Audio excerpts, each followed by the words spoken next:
पहलगाम के दर्दनाक हादसे के बाद भी ऐसा लग रहा है कि पाकिस्तान सुधरा नहीं है और अब वो मार खाके ही मानेगा जब तक इंडिया इसको ठीक ठाक पीट ना ले, 1971 की दोबारा से याद दिला ना दे, तब तक पाकिस्तान मानेगा नहीं। क्योंकि जैसे स्टेटमेंट्स आ रहे हैं और जो शिमला एग्रीमेंट इन्होंने तोड़ा है, देखिए शिमला एग्रीमेंट के तहत ये था कि दोनों कंट्रीज एलओसी को क्रॉस नहीं करेंगी। हालांकि पाकिस्तान इस पहलगाम इंसिडेंट से पहले ही एलओसी को क्रॉस करके कर चुका है, एग्रीमेंट तोड़ चुका है। तो अब बस ये दस्तावेज बन गए हैं। तो एग्रीमेंट, जो शिमला एग्रीमेंट है, वो कहीं तक भी अब रहा नहीं, सस्पेंड हो गया है, पूरी तरीके से वायलेट कर दिया है पाकिस्तान ने इस एग्रीमेंट का। तो अब हमारे पास भी खुली चुनौती है और खुला रीजन है कि हम पाकिस्तान पे रिटालिएट करें। और साथ ही जो इनके डिफेंस मिनिस्टर हैं ख्वाजा आसिफ, उन्होंने क्लियरली एक अभी इंटरव्यू के दौरान, एक लेडी थी जो इंटरव्यू कंडक्ट करवा रही थी, उनको खुल के बोला कि पाकिस्तान टेररिज्म फंडिंग करता है, पाकिस्तान कल्टीवेट करता है टेररिज्म को। और उन्होंने कई दशक तक, जी हाँ कई दशक तक, अमेरिका और ब्रिटेन के कहने पे ऐसा किया है।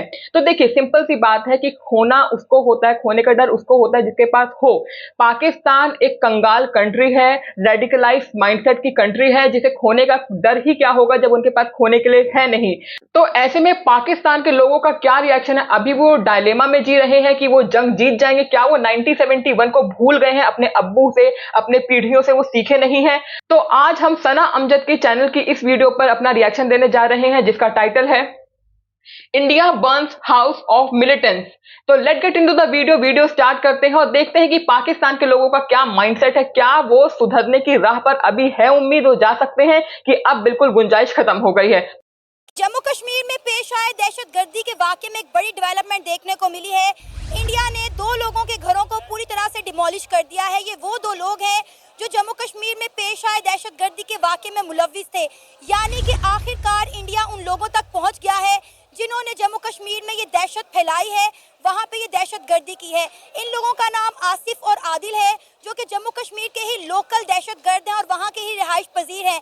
इंडियन आर्मी का कहना है कि ये लोग जम्मू कश्मीर में पेश आए दहशतगर्दी के वाकये में मुलव्विस थे, लिहाजा इनके घरों को पूरी तरह से डिमोलिश कर दिया गया है। इसी मुद्दे पर बात करेंगे आज की इस वीडियो में, तो आइए चलिए हमारे साथ। देखो, ये तो सबसे पहले तो उन्होंने अपनी तरफ फिल्म बनाई थी, जो ये प्रोग्राम बनाया था। अच्छा, आज दो दहशतगर्द करके उन्होंने 2 मुसलमान घरों को और आग लगा दी उन्होंने। ठीक है। ये वो साबित करना चाह रहे हैं कि ये कश्मीरियों को वो चाहते हैं कि अब हम पाकिस्तान इंडिया का हिस्सा बना लें। वो आज तक बना ही नहीं सके और ना ही बना सकेगा वो। अब ये वाकया उन्होंने पेश किया, इसकी सारी उन्होंने फिल्म चलाई, पर उसका सबूत कोई नहीं मिल सके। जो उन्होंने इल्ज़ाम लगाया पाकिस्तान के ऊपर, पाकिस्तान पे जैसे मर्जी इल्जाम लगा लें, पाकिस्तान पे सबूत नहीं साबित कर सकते। अच्छा, हमारे पास क्या सबूत है? मुझे बताया ना, हमारे पास क्या सबूत है कि इंडिया ने ये दहशतगर्दी खुद करवाई है? कोई भी अपने घर में खुद अपने लोगों को क्यों मरवाएगा? देखें, दहशतगर्द आए कहाँ से? इन गवारों को समझाने का कोई फायदा नहीं है। ये मेरी ऑडियंस के लिए है, ना कश्मीरी ना मुसलमानी, ये दोनों में से कोई नहीं थे। हमने सिर्फ और सिर्फ आतंकवादियों का घर डेमोलिश किया है, सिर्फ और सिर्फ आतंकवादी। सबसे पहले सवाल तो ये है ना कि दहशतगर्द आए कहाँ से? पाकिस्तान से आए हैं। तो भाई पाकिस्तान से आए हैं तो इतनी बड़ी आर्मी वहाँ खड़ी की हुई है, 7 लाख फौज, 8 लाख फौज वहाँ पर उन्होंने तैनात की हुई है एक छोटे से इलाके के अंदर। वो 7-8 लाख फौज को अंदर से कोई 8-10 बंदे वहाँ पाकिस्तान से वहाँ चले जाएं, ये सब उनको लानत उनकी फौज के ऊपर। तो उनको लानत भेजते हैं ऐसी फौज के ऊपर जो अपने बॉर्डर को कंट्रोल ही नहीं कर सकी। और जबकि हमारे बॉर्डर पर इन्होंने बेसिकली की अफगानिस्तान से, बलोचिस्तान शहर से उन्होंने पैसे दे के खरीद के लोगों से हमारे मुल्क में दहशतगर्दी कराई। वो साबित भी हो गया। ये साबित नहीं हो सका, तो ये पाकिस्तान में क्यों इल्जाम लगा रहे हैं? जो 2 दहशतगर्द वो कह तो रहे हैं कि जम्मू कश्मीर के लोकल दहशतगर्द हैं जो इस हादसे में मुलव्विस थे, उनके घरों को आग लगा दी है उन्होंने। देखें, ये उन्होंने आग तो लगा दी है और वो दहशतगर्द, उनके कहने में दहशतगर्द मान लेते उनको, वो दहशतगर्द थे। ठीक है। अब बाकी भी सारे दहशतगर्द ही फिर वहाँ पर जो लोग रह रहे हैं, वो 2 घर तो नहीं है, सारा एरिया वो दहशतगर्द हो गया। सिर्फ तुम्हारी फौज एक ईमानदार है जो खड़ी हुई वहाँ पर। अब वहाँ पर देखेंगे ये सारा मामला क्यों हो रहा है? ये मामला इसलिए हो रहा है कि पाकिस्तान ने अपनी रेसली की, अभी अफगानिस्तान गया, अफगानिस्तान से बातचीत की दहशतगर्दी के ऊपर। अब इंडिया को ये पता लग गया कि हाँ यही तो ये मामला यहाँ पर हल हो रहा है, इनका आपस में पैकेज हो रहा है। इधर बांग्लादेश का पैकेज हो गया है, मैं बीच में आ गया हूँ। अब इधर से अफगानिस्तान का या फलस्तीन का मामला था, पाकिस्तान ने बेसिकली पूरी तरह भरपूर हिमायत की हुई है इस टाइम, और बहुत ज़्यादा हिमायत की हुई है इस टाइम। और वो जितने दौरे पाकिस्तान ने किए हैं, चाहे जैसे भी आप कहें को, हमने पूरे किए पर कर रहे हैं हम इस टाइम। अफगानिस्तान के होगा, इंडिया को और अमेरिका को और इसराइल को सबसे बड़ी आग लगी है इसराइल को। और अभी के सुबह सुना है कि 20 फौजी उनके इसराइल के कश्मीर में दाखिल हुए हैं। क्यों हुए हैं? वजह क्यों हुए हैं, कहाँ क्या क्या क्यों चचा? इंडिया ऑक्यूपाइड जो कश्मीर है उसमें जो हमास के मिलिटेंट आ रखे थे उनको भूल गए? आईएसआई जो है वहां का जो पाकिस्तान का टेररिज्म ग्रुप है उसके साथ जो हमास के लीडर खड़े होकर ये बोल रहे थे कि हम हिंदुस्तान का जो हिस्सा है कश्मीर का उसे ले लेंगे, उनके कश्मीरी भाई बहनों को हिम्मत से काम लेना चाहिए और उनको हम अपने में मिला लेंगे। तो वो कौन थे? आसमान से टपके थे? हमास ही था ना। हमास के बारे में सब जानते हैं कि कौन है। वो नहीं आए थे बाहर से। पाकिस्तान के पढ़े लिखे नौजवान हैं, आप इस सारे मामले पर क्या राय रखते हैं? आप देखें इंडिया इस वक्त दुनिया की उभरती मौशी ताकत है, इंडिया पूरी दुनिया को अपनी तरफ अंगेज करने में लगा हुआ है, तो इस तरह के होशत कंडे कोई क्यों करेगा? It's a very common thing कि जब स्टार्ट में आपने एक बात की कि उन्होंने 2 घरों को आग लगा दी और कहा कि ये दहशतगर्दों के घर है। जड़ावाला में जो वाक़या हुआ था कि उन्होंने कहा कि हमारे मज़हब की, हमारे कुरान की तौहीन की गई है, तो उस बुनियाद पर 100 से ज़्यादा घर जलाए गए। किस पर्पज़ के लिए? सिर्फ इस पर्पज़ के लिए कि हमारे सेंटिमेंट्स, जो रिलीजियस सेंटिमेंट्स है, उसका कोई प्रूफ ना होने के बावजूद भी उनके घरों को तबाह बर्बाद कर दिया। भाई ने अभी एक बात की कि दहशतगर्द कश्मीर के अंदर कैसे दाखिल हो गए। अब मैं आपसे ये सवाल करता हूँ कि बलूचिस्तान के अंदर, केपी के अंदर दहशतगर्द कैसे दाखिल हुए? उस दिन सिटी ने लाहौर के अंदर एक बम ब्लास्टर को पकड़ा था, वो कैसे दाखिल हो गया था? ये इंटेलिजेंस फेलियर भी है और उसके साथ साथ यहाँ पर टेरिटरीज कुछ ऐसी है जहाँ पर फौज मुकम्मल कंट्रोल हासिल नहीं कर सकती है। खास वजीरिस्तान की मिसाल है। वजीरिस्तान को यागिस्तान कहा जाता था, उसको तारीख में आज तक किसी भी रियासत ने, किसी भी फौज ने, किसी भी बादशाह ने या हत्ता के अंग्रेजों ने भी फतह नहीं किया। उसकी वजह ये थी कि वहाँ की जो टेरिटरी थी वो बहुत ज्यादा पेचीदा थी और वह गवारों के पास अलग से सींग नहीं होती है। ऐसे लोगों को देख लीजिए, आप बखूबी समझ जाएंगे। एक बार एविडेंस दें, 1 लाख करोड़ बार एविडेंस दे चुके हैं, पर तुम लोग नहीं मानोगे। भगवान भी ऊपर से आके बोलेंगे ना कि ये ऐसा इंसिडेंट पाकिस्तान ने किया है, पाकिस्तान टेररिज्म को फंड करता है, तब भी तुम लोग नहीं मानोगे। ये जो ख्वाजा आसिफ है, डिफेंस मिनिस्टर, इनका खुल के बोल रहा है कि हम फंड करते हैं, हम कल्टीवेट करते हैं।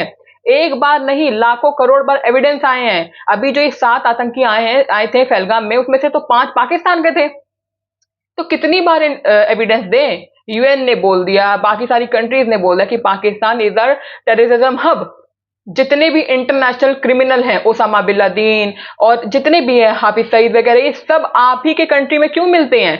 जब ऑपरेशन होता है तो आप ही के कंट्री में पाए जाते हैं ना, उनको आप शरण देते हो। तो और कितना एविडेंस चाहिए? वहाँ पर लोगों को शिकस्त देना, जो तालिबान छुपे हुए वहाँ छुपे हुए, और उनको शिकस्त देना आसान नहीं है। और फिर आपने बात की हिंदुस्तान की। जब हिंदुस्तान में पार्लियामेंट पे 2001 में हमला हुआ तो इल्ज़ाम पाकिस्तान पे लगा। जब हिंदुस्तान में 2008 में हमला हुआ, मुंबई हमला हुआ, तो इल्ज़ाम पाकिस्तान पे लगा। जब दिल्ली हमला हुआ तो इल्ज़ाम पाकिस्तान पे हमला हुआ। जहाँ पर भी जब भी कोई हमला होता है, हिंदुस्तान ये समझता है कि पाकिस्तान मेरा देरीना दुश्मन है। हम 3 से 4 जंगें लड़ चुके हैं, तो पाकिस्तान कभी भी ये नहीं चाहेगा। एक जेलसी भी हो सकती है कंट्रीज़ के दरमियान, और जब ये दोनों कंट्रीज़ एक दूसरे के मामलात में इंटरफेयर करते रहेंगे तो ना ही पाकिस्तान स्टेबल हो सकता है और ना ही इंडिया के लिए स्टेबिलिटी लाना पॉसिबल होगा, अपने आवाम के लिए उनको फैसिलिटेट करना। जहाँ तक पाकिस्तान और हिंदुस्तान की जंग की बात है, बहुत सारे लोग ये सवाल कर रहे हैं कि पाकिस्तान और हिंदुस्तान के दरमियान जंग क्यों नहीं हो रही है। ये दुनिया की पहली आवाम है जो कहती है कि जंग क्यों नहीं हो रही है। भाई इंतजार कर रहे हैं। आप देखिए सोशल मीडिया पर इस चीज का कितना मजाक उड़ाया जा रहा है कि इस वक्त पाकिस्तान के सिक्योरिटी हालात नासाजगार हैं, तो इंडिया और पाकिस्तान की जंग है वो हम दुबई में रख लेते हैं। सबसे पहले इंडिया ने सिंतास मुआहिदा खत्म करने का ऐलान किया। वहां पे जो पाकिस्तानी मौजूद थे उनको 48 आवर्स का टाइम दे दिया कि आप यहाँ से चले जाएं। वाघा बॉर्डर, अटारी बॉर्डर पर जो चेक पोस्ट थी उनको खत्म करने का ऐलान कर दिया। पाकिस्तान ने भी जो शिमला एग्रीमेंट है वो कैंसिल कर दिया और भारत को जो एयर स्पेस दी हुई थी हमने वो ब्लॉक कर दी। तो तमाम तर मुआहिदे जो 2 मुल्कों के दरमियान एक छोटी सी जंजीर थी वो भी तोड़ी जा रही है। ये किसी भी मसले का हल नहीं है। चाहे हिंदुस्तान की तरफ से वो भी गलत करे, चाहे पाकिस्तान की तरफ से वो भी गलत करे। अफगानिस्तान के साथ हमारे हालात ठीक नहीं है। अफगानी पठान हमारा खून पीने के लिए तरस रहे हैं क्योंकि वो हमसे इतनी नफरत करते हैं। क्या वजह है? अफगानी इंडिया से बड़ा हमारा और खुला दुश्मन है। वो सीधी सीधी हमें आंखें दिखाता है। देखो, कोई भी माँ के पेट से बागी नहीं निकलता, बागी बनाए जाते हैं। अगर बलोच नौजवान जो कि गोल्ड मेडलिस्ट डॉक्टर अल्लाह नजर वो पहाड़ों पे गया और फौज के खिलाफ रेजिस्ट कर रहा है, क्या रीजन है? लोग कहते हैं कि भाई मारंग दहशतगर्द है, पीटीएम दहशतगर्द है, इमरान खान दहशतगर्द है। कभी एक दौर में कहा करते थे कि नवाज शरीफ साहब दहशतगर्द है। और वो कहते हैं सरफराज बुगटी साहब कि हमें बताए कि क्या सोल्यूशन है कि हम इन प्रॉक्सीज को चुप करवाएं। सबसे बेहतरीन सोल्यूशन ये है कि आर्मी चीफ जो कि फुल अथॉरिटी और पावर रखते हैं, वजीर आजम हाउस के अंदर अगर वो अरशद नदीम को जेएचक्यू बुला सकते हैं, टिकटॉकर फ्रॉम बलूचिस्तान को बुला सकते हैं, तो वो मारंग को, मंजूर को क्यों नहीं बुला सकते? लाइव मीडिया पर बिठाए, उनके साथ डिबेट करें, मुज़ाकरात करें, बताएं भाई क्या मसले हैं आपके, क्या आप अपने मुल्क में आवाम का एतमाद है आपके आपके ऊपर अगर आपकी जंग होती है, क्या बलोच आपके साथ खड़ा है, पश्तून खड़ा है, पंजाब के लोग खड़े, सराइकी खड़े, गिलगित खड़े, या लोग तो कहते हैं ये तो हमारी फौज की जंग है, तो हमारी जंग है नहीं है। और जहां पर पानी की आपने बात की, 1960 के अंदर ये मुआहदा हुआ था। अयूब खान जो उस वक्त के सदर हुआ करते थे पाकिस्तान के, और नेहरू जो थे वो वजीर आजम थे हिंदुस्तान के। तो ये पर्पज यही था क्योंकि दुनिया के अंदर बड़ी जंगें हो जाती है पानी की वजह से, क्योंकि पानी एक बेसिक नीड है, पानी के बगैर सर्वाइवल इम्पॉसिबल है। तो उसके अंदर 3 दरियाएं पाकिस्तान को दे दी गई थी, उनमें से इंडस, झेलम, चिनाब और रावी, सतलज, बियास, ये हिंदुस्तान को देने का फैसला किया गया। और उस टाइम जो मीडिएटर था वो था वर्ल्ड बैंक, कि भाई जो भी कल को मसला बनेगा, 71 की जंग हुई, 65 की जंग हुई, कारगिल हुआ, ये मुआहदा नहीं टूटा, मगर अब ये मुआहदा टूटने लगा है। मुझे लगता है इंडिया के पास भी कुछ प्रूफ है, बिला वजह किसी पर इतना बड़ा इल्जाम नहीं। लड़ाई क्यों है? इसीलिए कि सारे दरिया तो कश्मीर से निकलते हैं। ख्वाजा, मैं बताती हूँ पाकिस्तान क्यों बना था। सिर्फ और सिर्फ टेररिज्म बनाने के लिए, टेररिज्म बढ़ाने के लिए, गोले बारूद असला ये सब बनाने के लिए और आम लोगों की जान लेने के लिए। सिर्फ यही रीजन था कि जो पाकिस्तान था वो बना था। और ऐसा अब लग रहा है कि पाकिस्तान बिना पिटाए, बिना मार खाए नहीं सुधरेगा। और हम भी तैयार हैं अब, ठीक है, हम भी तैयार हैं, क्योंकि ये देखिए, ये जो मुद्दा है वो at the end UN international court में ही जाएगा। तो वहां पर मांगा जाएगा एविडेंस। तो इंडिया के पास एविडेंस है, सारे एविडेंस हमारे पास हैं।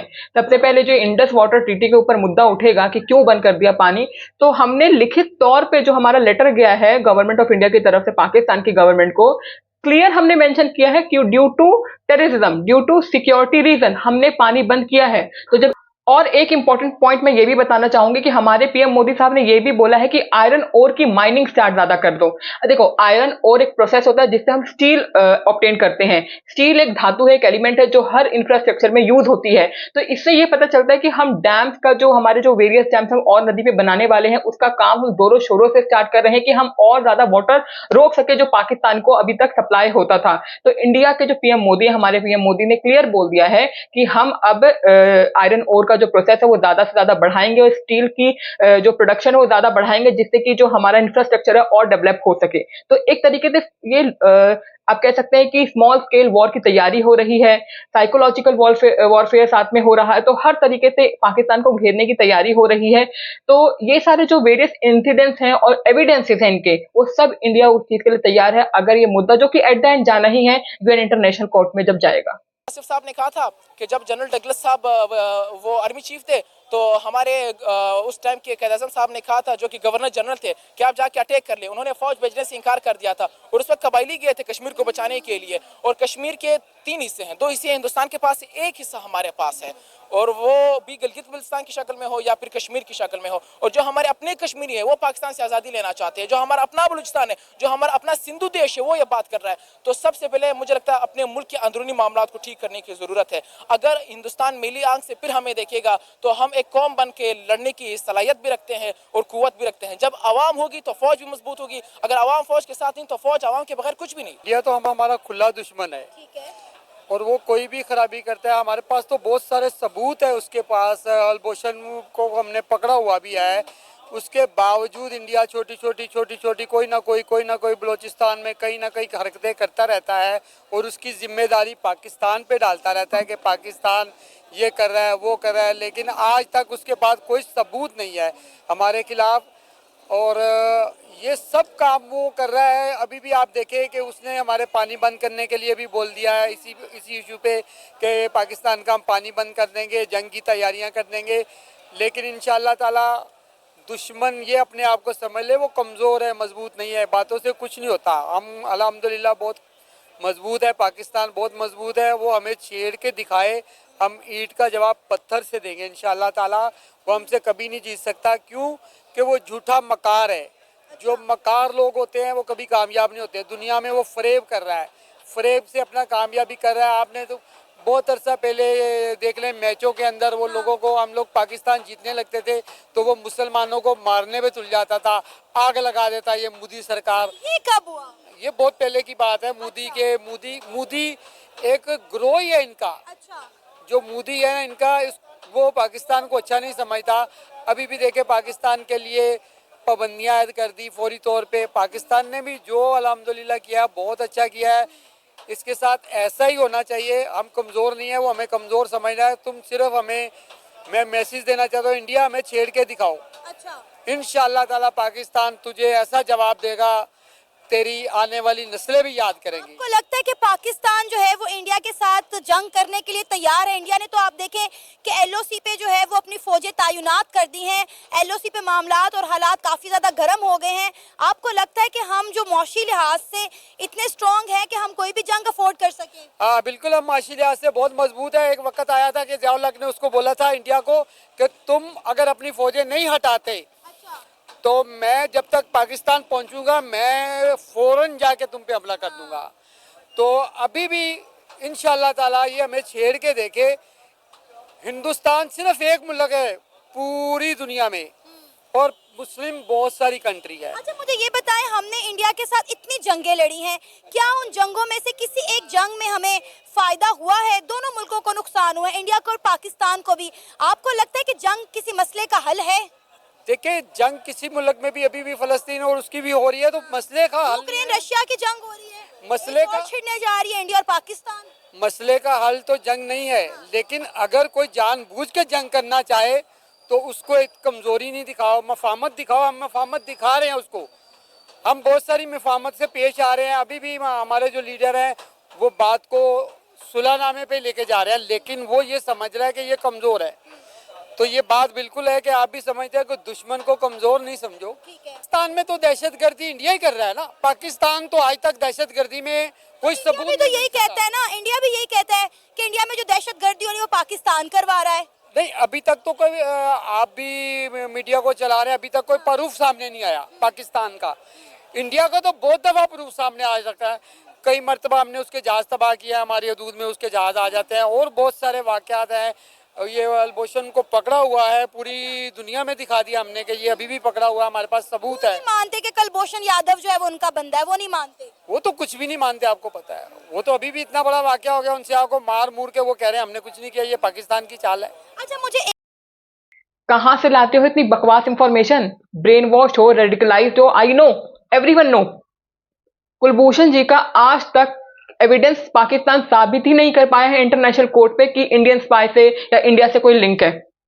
आज तक साबित ही नहीं कर पाया है, बस ये तुम सबको चूरन चटाने के लिए। इतने ही मजबूत हो, इतने ही मजबूत पाकिस्तानी हो तो बलूचिस्तान को क्यों नहीं संभाल पा रहे? अफगानिस्तान को क्यों नहीं संभाल पा रहे? सारे मुस्लिम कंट्री से इंडिया के टाइज अच्छे हैं। ओआईसी की मीटिंग में एज अ चीफ गेस्ट हमारे यहाँ के कंट्री के मिनिस्टर्स को बुलाया जाता है, तुम्हारे यहाँ के बुलाया जाता है। तुम तो पाकिस्तानी कंट्री अपने आपको क्लेम करते हो कि तुम मुस्लिम कंट्री हो, ठीक है। ओआईसी जो है वो सारी इस्लामिक कंट्रीज का ग्रुप है, तो फिर इंटरनेशनल मंच पे, जब ऐसे बड़े बड़े मंच पे इंडिया के मिनिस्टर्स को क्यों बुलाया जाता है? तुम्हें क्यों नहीं बुलाया जाता? कभी सोचते हो, कभी देखते हो, कभी आंकते हो कि ये क्या चल रहा है? बस भेड़ चाल चले जा रहे हो। और ये चचा बात कर रहे हैं हम मारते हैं। श्रीलंका के जो क्रिकेटर्स आए थे मैदान पे, टेररिस्ट हमला कहाँ हुआ था? पाकिस्तान में हुआ था ना। भूल गए वो टाइम? डरते हैं लोग कि कहीं से कोई बम ना आ जाए। स्पोर्ट्स को भी तुमने स्पोर्ट्स नहीं छोड़ा, ये सब तुम्हारे मुल्क में हुआ था ना भाई। तो एविडेंस की और क्या जरूरत है? पूरा रेडिकलाइज माइंडसेट। बहुत अनप्रोफेशनल एटीट्यूड है इंडियन आर्मी का। और आज से नहीं, जब से ये कॉन्फ्लिक्ट कश्मीर का चल रहा है दो मुल्कों के दरमियान, 1948 से जब पहली वॉर हुई थी, तब से इंडियन आर्मी जो है और इंडियन की जितनी भी लॉ इन्फोर्समेंट है, पुलिस हो गई, सीआरपीएफ हो गई, ये सारे सीआरपीएफ तो अब बनी है, ये वॉर क्राइम्स कर रहे हैं। और अब ये ज़्यादा चीज़ इंस्टिगेट इसलिए हो गई है क्योंकि वहाँ पे एक ऐसी गवर्नमेंट है पिछले 10 सालों से जो कि एक स्पेसिफिक रिलीजन से बिलोंग करती है, और उसने जो सेकुलर इंडिया का एक जो चेहरा था उसको पूरी तरह से चेंज कर दिया है। India is no more a secular country, it is a security state. और वो एक स्पेसिफिक रिलीजन की भी एक स्पेसिफिक जो एक्सट्रीमली रेडिकल साइड है उसको दिखा रहे हैं और उसी को लेकर चल रहे हैं, जिसकी वजह से वहाँ पे माइनॉरिटीज़ के साथ ये सब कुछ हो रहा है। आपको लग रहा है कि ये इंडिया ने खुद करवाया है? जी बिल्कुल, ये एक फॉल्स फ्लैग ऑपरेशन लग रहा है, क्योंकि जब कोई गवर्नमेंट खुद कराती है तो उसको फॉल्स फ्लैग ऑपरेशन करते हैं, आवाम को आइडिया होगा इस चीज़ का। इंडिया ये फॉल्स फ्लैग ऑपरेशन तब करती है जब उनके स्टेट के या उनके जनरल इलेक्शंस हो रहे होते हैं, और बीजेपी जो उनकी राइट विंग की पार्टी है उसको जीतने के लिए वोट्स की ज़रूरत होती है। तो वो एक वाहिद जो उनके पास तरीका होता है आवाम के वो इमोशनल करने का और उनसे वोट लेने का, वो यही होता है कि इस तरह का कोई वाक़या किया जाए, अपनी फोर्सेस को मोबिलाइज़ किया जाए और सिंपैथी गेन करके उन स्टेट्स में वो इलेक्शन जीता जाए और एक कॉन्फ्लिक्ट की सूरत हाल की जाए। इसको इकोनॉमी ऑफ फियर भी कहा जाता है। गोदी मीडिया जो उनके न्यूज़ चैनल्स हैं वो भी ये सारा चीज़ इसलिए करते हैं कि उनको उनकी रेटिंग्स बढ़ें, उनकी चीज़ें उनको मिलें। ये इसके पीछे साइंस है सारी। लेकिन अरे दिमाग से पैदल लोगों, बादाम खाया करो कि याददाश्त तुम्हारी थोड़ी मजबूत हो। लेकिन एक मिनट, बादाम कैसे खाओगे? कर्जा मांग मांग के तो आईएमएफ से कंट्री तुम्हारी चल रही है। भीख मंगे हो ना, भीख मांगते हो। मेरी मिस्टेक थी। खैर, सबसे पहले वो भूल गए जब कारगिल का युद्ध हुआ था और जब तुम्हारे जो सोल्जर्स थे वो शहीद हो गए थे, तो तुम्हारी गवर्नमेंट ने उन्हें आइडेंटिफाई करने से, अपनाने से, पहचानने से मना कर दिया था। और ये इंडियन आर्मी थी कि जिन्होंने उन सोल्जर्स को दफनाया उनके रिचुअल के हिसाब से। तुम्हारी गवर्नमेंट ने आइडेंटिफाई करने से मना कर दिया था। तुम हमारी बात कर रहे हो? सर, कोई भी अपने लोगों को क्यों मारेगा? आप मुझे ये बताएं, जब पाकिस्तान में दहशतगर्दी होती है तो इंडिया ये कहता है कि पाकिस्तान ने दुनिया की सिंपैथी गेन करने के लिए दहशतगर्दी अपने मुल्क में करवाई। अब यही सेम चीज हम इंडिया के लिए कह रहे हैं, कोई भी अपने लोगों को क्यों मारेगा? आप मुझे ये बताएं। अब देखें, जिस तरह जम्मू कश्मीर के अंदर ये दहशतगर्दी का वाकया पेश आया, सेम इसी तरह का वाकया हमने बलोचिस्तान में देखा कि आईडी कार्ड देखकर स्पेशली बलोचों को टारगेट किया गया। यहाँ पे भी आईडी कार्ड देखकर स्पेशली जो है वो हिंदुओं को टारगेट किया गया। और अब जो है 2 मुसलमान लोगों के घरों को आग लगा दी गई है, ये कहकर कि ये यहाँ के लोकल दहशतगर्द थे जो इस हादसे में मुलव्विस थे। जी, इसके पीछे रीज़न ये है कि हमारे पास प्रूफ्स हैं जिसकी बेसिस पे हम ये बात कर सकते हैं। इंडिया के जो रॉ के चीफ भी रहे हुए हैं और उनके जो डिफेंस के मामलात को देखते हैं, मिस्टर अजीत दोवल, उन्होंने डिफेंसिव ऑफेंस का जो डॉक्ट्राइन इस पूरे रीजन में लेके आए हैं और उनकी अपनी ज़ुबान है कि अगर कोई भी टेररिस्ट एक्टिविटी इंडिया के अंदर होगी और विदाउट एनी प्रूफ वो इसका इल्ज़ाम पाकिस्तान पे लगाएंगे और वो फिर बलूचिस्तान में इंसर्जेंसी करेंगे। ये उनके ऑफिशियल एक ऑफिस बेरर की तरफ से ऐसा बयान आया है। तो इसके बाद पाकिस्तान की जो गवर्नमेंट है और स्टेट ऑफ पाकिस्तान है उसका ये कहना बिल्कुल ठीक है कि जो बलूचिस्तान में जो कुछ भी हो रहा है उसके पीछे बहुत ज़्यादा हैवी एविडेंस है कि उसमें रॉ इन्वॉल्व है और बहुत ज़्यादा लोग पकड़े भी गए हैं जिनके जो सबूत मिले हैं कि वो रॉ के लिए काम करते हैं। रह गई अब आपने अजीत डोभाल साहब की बात छेड़ दी है तो बात तो दूर तलक जाएगी। जरा गूगल करके सर्च करना, जेम्स बॉन्ड ऑफ पाकिस्तान बोला जाता है। मुझे करेक्ट कर लीजिएगा आप लोग कमेंट्स में कि 7 साल या उससे ज्यादा वो आदमी पाकिस्तान में रहा है, पाकिस्तान सिविलियन बन करके, स्पाई बन करके, और वापस भी सही सलामत आया है। वो पूरा पाकिस्तान का सिनेरियो जानता है, इसीलिए उन्होंने बयान दिया है कि हाँ, जो भी टेररिज्म है वो पाकिस्तान से ही आता है। बात कश्मीर की, कश्मीर में जो ये सब कुछ हो रहा है इसको आप बलूचिस्तान से इसीलिए नहीं रिलेट कर सकते क्योंकि बलूचिस्तान कोई डिस्प्यूटेड टेरिटरी नहीं है।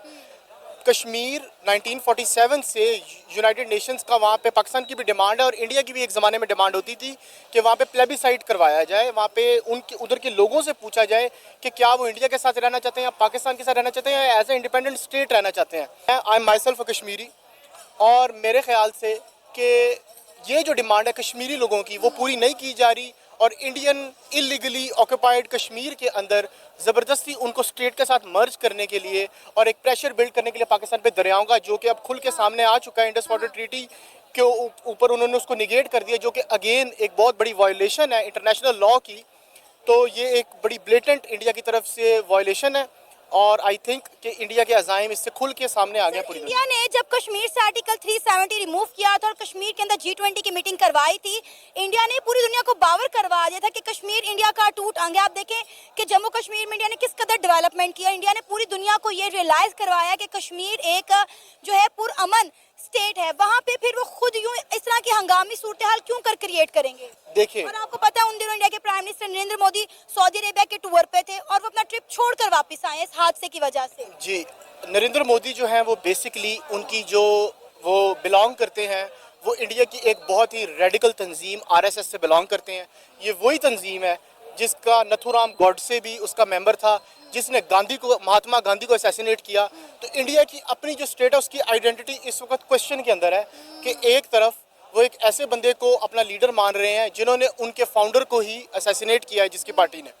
दूसरी बात ये, आप आर्टिकल 370 की बात करिए तो आर्टिकल 370 और 35A जो कि एब्रोगेट हुआ वो इंडियन स्टेट का सेल्फ प्रोक्लेम्ड एक इकदाम था। उसके अंदर कश्मीर के लोगों से ये नहीं पूछा गया कि उनकी क्या राय है, जबकि किसी भी स्टेट के अंदर इंडिया में जो स्टेट्स हैं उसमें अगर कोई भी आप लॉ में चेंजेस करेंगे तो ये बहुत ज़रूरी है कि इसमें उस स्टेट के लोगों का भी स्टेक हो, उनकी भी से हो, उनकी भी बात सुनी जाए। चाहे वो मुसलमान हो चाहे वो हिंदू हो।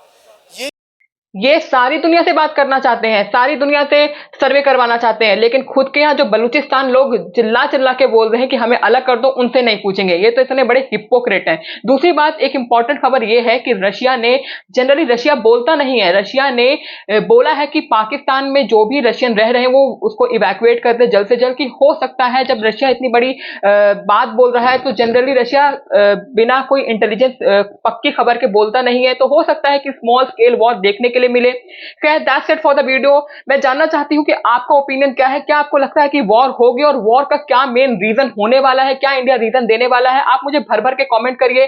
टिल देन लाइक करिए, सब्सक्राइब करिए टू मोटिवेट अस। और जैसा कि हमेशा मैं बोलती हूं, लव आवर प्यारा भारत एंड प्राउड आवर प्यारा भारत। Thank you.